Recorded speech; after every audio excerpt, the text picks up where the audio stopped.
기술자를 따라간 곳에는 정체불명의 재료들이 가득하다. 생유리입니다. 다양한 색상의 판유리를 무려 300여 점 이상 보관 중이라는 기술자. 도대체 이 생유리로 뭘 만든다는 건가요? 형태에 맞춰서 색을 이제 자르고 그려지고 가마에 굽고 그리고 나서 다시 완전체로 이제 조립을 하게 되면은 그게 이제 하나의 스테인드 글라스 작품이 완성되는 거죠. 형형색색의 유리로 빛이 투과되며 성스러움을 자아내는 스테인드 글라스.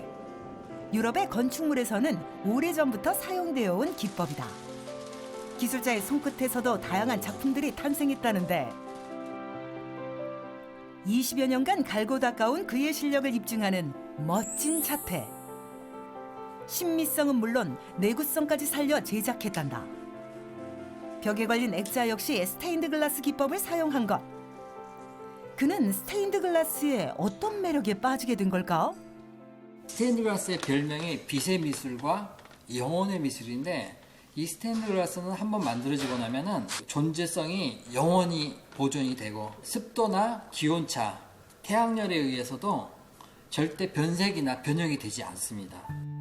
빛과 유리로 구현한 예술, 스테인드 글라스의 작업 과정을 살펴보기로 했다. 우선 도안에 맞춰 생유리를 자르는 것이 첫 번째 과정.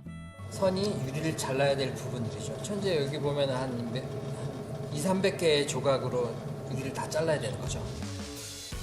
과거 사람들은 유리를 물속에 넣고 가위로 자르는 방식으로 형태를 만들었단다.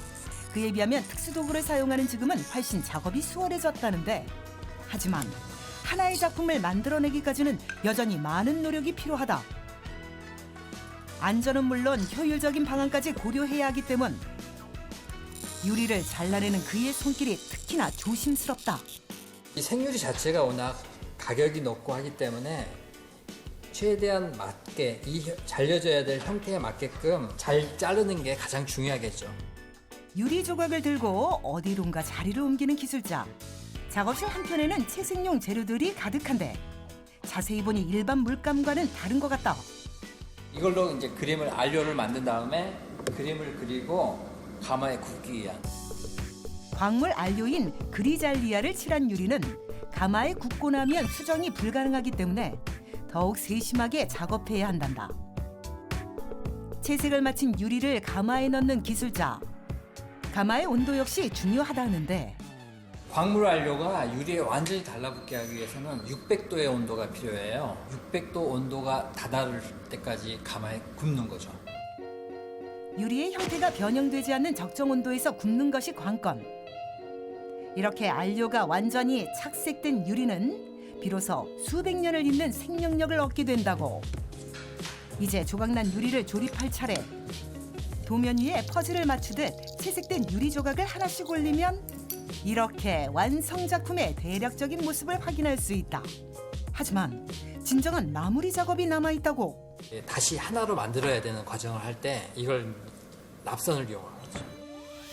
H형 납선의 홈 부분에 유리 조각을 끼운 후 납땜을 하는 방식으로 마무리된다.